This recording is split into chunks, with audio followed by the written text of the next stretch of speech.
Y la Policía Nacional pretende combatir a este flagelo que representan los motochorros, sobre todo ahora dotando no solamente de entrenamiento a la policía por parte de extranjeros, sino además de más motos para los agentes policiales.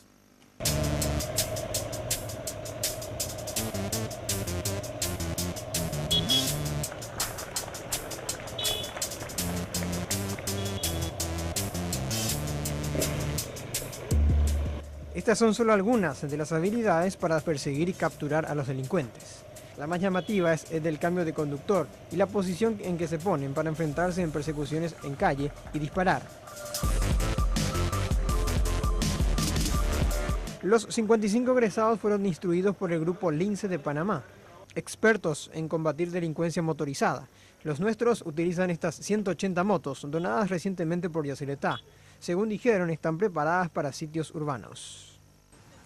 Sabemos que cada vez que un país avanza, crece, se desarrolla, de esa misma manera también el delincuente avanza, usa la tecnología y por eso nuestra Policía Nacional cada día más tiene que irse fortaleciendo.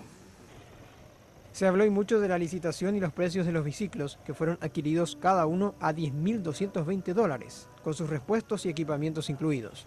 El director de la EMI, Ángel Recalde, desafió a quienes dudan de la compra legal.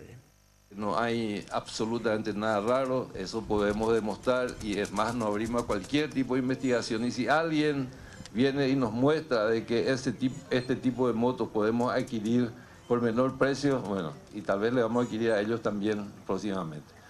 El presidente Cartes vio con sus propios ojos la demostración de estas motos KTM con motor 690 cilindradas, arranque eléctrico y caja con 6 velocidades. Pero como no todos somos perfectos y todo entrenamiento puede tener sus pequeñas fallas, fíjense lo que le pasó a estos policías durante su exhibición.